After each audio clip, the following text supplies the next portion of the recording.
আপনারা বিশ্বাস করলে করেন, না করলে এটা আপনাদের ব্যক্তিগত ব্যাপার। আমি বলব না যে জোর করে আপনারা বিশ্বাস করেন, আমি বলব না। কিন্তু এটা সত্যি কথা যে মাইলস্টোন স্কুলে পরিকল্পিতভাবে এই ঘটনাটা ঘটানো হয়েছে, যে বিমান ক্রাশ করা হয়েছে, এটা পরিকল্পিত হয়েছে। প্রমাণ সহ দিচ্ছি আপনাদেরকে। আবার এটা যে ঘটনাটা ঘটবে কিন্তু বাংলাদেশে অনেকে নাকি আগাম জানতো, ভবিষ্যৎবাণী করে দিয়েছে, এখন শেয়ার দিচ্ছে, দেখেন আমরা আগে থেকে জানি।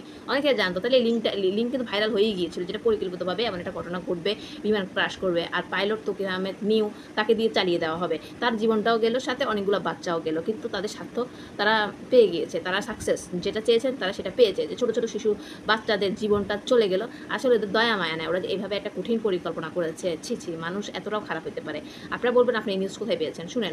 এই আমি একটা পেজ দিচ্ছি আপনাদেরকে, স্ক্রিনে শেয়ার করে এখানে দিব।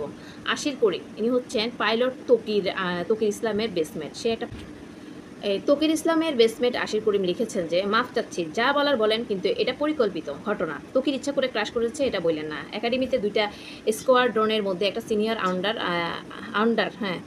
আউন্ডার অফিসার ছিল সে। ট্রেনিং থেকে ওর অনেস্টি, সিনসিয়ারিটি প্রশংসা করতো সবাই। বিমান বাহিনীর প্রতি, ফ্লাইয়ের প্রতি ওর ডেডিকেশন দেখে আমরা দুষ্টামি করে বলতাম একদিন ওর চিফ হওয়া কেউ আটকাতে পারবে না।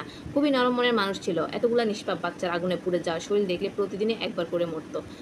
ভাইরে দেখছেন, ওর বেসমেটই বলেছে এটা পরিকল্পিত, এটা সবাই জানে, ওদের বেঁচে সবাই জেনে গিয়েছে এটা পরিকল্পিতভাবে ঘটনা ঘটিয়েছে। তো কিরা ইসলাম সদ্য বিবাহিত ছিল, জানি না আল্লাহ তাকে বেসতে নসিব করুক, আর এতগুলো শিশু বাচ্চারা যারা আহত হয়েছেন আল্লাহ তাদেরকে সুস্থতা দান করুক, আর যারা নিহত হয়েছেন তাদেরকে বেসতে নসিব করুক। কিন্তু এই ঘটনাটা যারা জড়িত আছেন, বিমান বাহিনী যদি কেউ জড়িত থাকে, বা প্রশাসনের যদি কেউ জড়িত থাকে, বা ইন্টারন্যাশনাল কেউ জড়িত, এটা তদন্ত করে বের করা উচিত, সামনে যেন এই ধরনের ঘটনা না ঘটে। আর এরকম পুরাতন বিমানও কেন ইউজ করতে দিয়েছে প্রশিক্ষণের জন্য, এগুলাও উইথড্র করা উচিত। বাংলাদেশ থেকে খুঁজে খুঁজে পুরাতন বিমানগুলো আসলে নষ্ট করে ফেলানো উচিত, এগুলা দিয়ে যেন প্রশিক্ষণ না করায়। কারণ নতুন নতুন ট্রেনিং অফিসার, প্রশিক্ষণ অফিসাররা প্রশিক্ষণ দিতে যাবে, তারা তো ভুলভাল করবে। কিন্তু এই ধরনের অটো মার্কা, ফালতু মার্কা বিমান দিয়ে যদি এই ধরনের ঘটনা ঘটে, তাহলে তো মানে অনেক খারাপ হবে, তাই না? আর এটাই সত্যি কথা, এটা পরিকল্পিতভাবে হয়েছে আমার কেন জানি মনে হচ্ছে।